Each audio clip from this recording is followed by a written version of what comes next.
आकाशवाणी गोरखपुर से प्रादेशिक समाचार।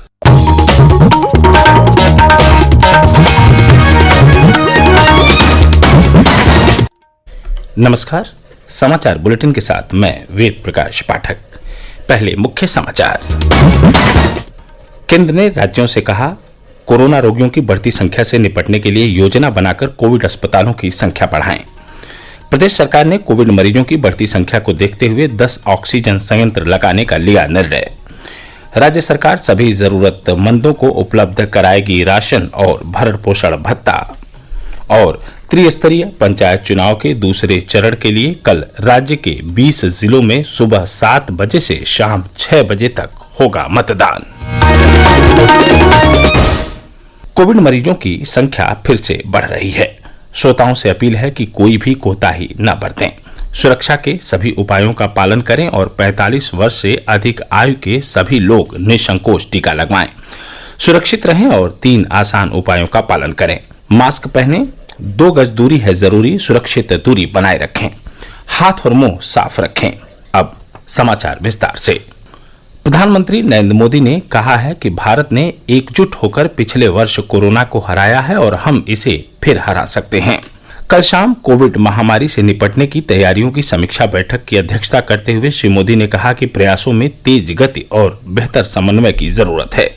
बैठक में औषधीय, ऑक्सीजन, वेंटिलेटर और वैक्सीनेशन के विभिन्न पक्षों पर विचार विमर्श किया गया। प्रधानमंत्री नरेंद्र मोदी ने कहा कि परीक्षण, निगरानी और उपचार का कोई विकल्प नहीं है। जल्दी परीक्षण होने और समुचित निगरानी से मौतों की संख्या कम की जा सकती है। उन्होंने कहा कि स्थानीय प्रशासन को लोगों की चिंताओं के प्रति और अधिक सक्रिय और संवेदनशील होने की जरूरत है। केंद्रीय स्वास्थ्य मंत्री डॉक्टर हर्षवर्धन ने कोरोना महामारी के बढ़ते प्रकोप को देखते हुए राज्यों से कोविड अस्पताल और ऑक्सीजन आपूर्ति की सुविधाएं तथा अन्य संबंधित बुनियादी ढांचा तैयार करने की योजना समय से बनाने को कहा है। उन्होंने राज्यों से अपने अपने क्षेत्र में 5-6 शहरों पर ध्यान देने का अनुरोध किया है और कहा है कि इन शहरों या आसपास के जिलों में मेडिकल कॉलेजों की पहचान की जानी चाहिए। डॉक्टर हर्षवर्धन ने कोविड प्रकोप से निपटने के लिए 11 राज्यों और केंद्र शासित प्रदेशों के स्वास्थ्य मंत्रियों की एक समीक्षा बैठक की अध्यक्षता की। बैठक में वैक्सीन के लाभार्थियों और वैक्सीन की कमी के मुद्दे पर भी चर्चा की गई। डॉक्टर हर्षवर्धन ने कहा कि केंद्र सरकार ने राज्यों को 14 करोड़ 15 लाख कोविड खुराक उपलब्ध कराई है। इनमें से 12 करोड़ 57 लाख 18 हजार का उपयोग हो चुका है और राज्यों के पास लगभग 1 करोड़ 58 लाख खुराक उपलब्ध है। डॉक्टर हर्षवर्धन ने कहा कि देश में कोविड जांच के लिए 2463 प्रयोगशालाएं हैं। इसके अलावा इलाज के लिए 2084 कोविड अस्पताल, 4000 से अधिक कोविड स्वास्थ्य केंद्र और 12,673 कोविड देखभाल केंद्र हैं। प्रदेश में दिन प्रतिदिन कोविड रोगियों की बढ़ती संख्या को देखते हुए राज्य सरकार ने अस्पतालों को निरंतर ऑक्सीजन की आपूर्ति करने के लिए 10 ऑक्सीजन संयंत्र लगाने का निर्णय लिया है। मुख्यमंत्री योगी आदित्यनाथ ने अस्पतालों में 36 घंटे का ऑक्सीजन का स्टॉक रखने के निर्देश दिए हैं। दूसरी तरफ हिंदुस्तान एरोनॉटिक्स लिमिटेड लखनऊ के कोविड अस्पतालों में सभी कोविड सुविधा उपलब्ध कराने के लिए राज्य प्रशासन की मदद कर रहा है। मुख्यमंत्री ने कहा कि राज्य सरकार कोविड अस्पतालों में सभी चिकित्सा सुविधा उपलब्ध कराने के लिए प्रयास कर रही है। राज्य सरकार ने खाद्य सुरक्षा और औषधि विभाग को विभिन्न अस्पतालों में ऑक्सीजन आपूर्ति की निगरानी करने को कहा है। उन्होंने कहा कि राज्य में ऑक्सीजन की कोई कमी नहीं है। मुख्यमंत्री ने राज्य में रेमडेसिविर इंजेक्शन उपलब्ध कराने को कहा है। प्रदेश में कोविड संक्रमण के फैलाव को रोकने के उद्देश्य से सोमवार सुबह 7 बजे तक पूर्णबंद रहेगा। इस दौरान आपातकालीन सेवाएं, टीकाकरण और जागरूकता अभियान जारी रहेगा। पूर्व निर्धारित परीक्षाएं और औद्योगिक इकाइयां भी सामान्य रूप से काम करेंगी। अपर मुख्य सचिव गृह अवनीश अवस्थी ने बताया कि इस दौरान सार्वजनिक परिवहन को, विशेष रूप से रोडवेज की बसों को 50% क्षमता के साथ चलाने की अनुमति दी गई है।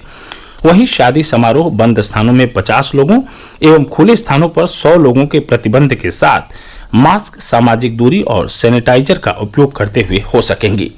अंतिम संस्कार के लिए अधिकतम 20 व्यक्तियों को शामिल होने की छूट होगी। प्रदेश में कई केंद्रों में होने वाली प्रतियोगी परीक्षाओं के अभ्यर्थी अपना एडमिट कार्ड दिखाकर जा सकेंगे। प्रदेश में कोरोना के मामले लगातार बढ़ते जा रहे हैं। पिछले 24 घंटे में राज्य में 27,000 से अधिक कोरोना संक्रमण के नए मामले आए हैं। अब प्रदेश में करीब 1.5 लाख कोरोना के सक्रिय मामले हैं। अपर मुख्य सचिव चिकित्सा एवं स्वास्थ्य अमित मोहन प्रसाद ने बताया कि इस दौरान 2,23,000 से अधिक सैंपल की जांच की गई। इस बीच प्रदेश के गन्ना एवं चीनी मंत्री सुरेश राणा कोरोना से संक्रमित हो गए हैं। उन्होंने ट्वीट कर यह जानकारी दी। प्रादेशिक समाचार आप आकाशवाणी गोरखपुर से सुन रहे हैं। अपर मुख्य सचिव सूचना नवनीत सहगल ने कहा है कि प्रदेश सरकार प्रत्येक नागरिक के जीवन और जीविका की सुरक्षा के लिए संकल्पित है। कोविड के कारण लोगों को किसी प्रकार की असुविधा न हो, इसके लिए सभी जरूरी प्रयास किए जा रहे हैं। उन्होंने बताया कि राज्य सरकार सभी जरूरतमंदों को राशन और भरण पोषण भत्ता उपलब्ध कराएगी। श्री सहगल ने बताया कि मुख्यमंत्री ने भरण पोषण भत्ता के पात्र लोगों की सूची अपडेट करने तथा उन्हें राहत राशि प्रदान करने के निर्देश दिए हैं। इसके साथ ही अंत्योदय सहित विभिन्न योजनाओं के अंतर्गत राशन वितरण व्यवस्था की समीक्षा की जाएगी। भारत ने अब तक 12 करोड़ से भी ज्यादा कोविड के टीके लगाकर विश्व में एक कीर्तिमान स्थापित किया है। स्वास्थ्य मंत्रालय ने बताया है कि पिछले 24 घंटों में 30,04,000 से अधिक कोविड टीके लगाए गए। इसी दौरान देश भर में कोविड महामारी के 2,34,692 नए मामलों की पुष्टि हुई है। इसके साथ ही देश भर में अब तक 1,45,00,000 से ज्यादा लोग इस महामारी की चपेट में आ चुके हैं। देश में कल इस महामारी के 1,341 मरीजों की मौत हुई है। इसके साथ ही देश में इस संक्रमण से 1,75,000 से अधिक लोगों की मौत हो चुकी है। वर्तमान में देश में स्वस्थ होने की दर घटकर 87.23% है।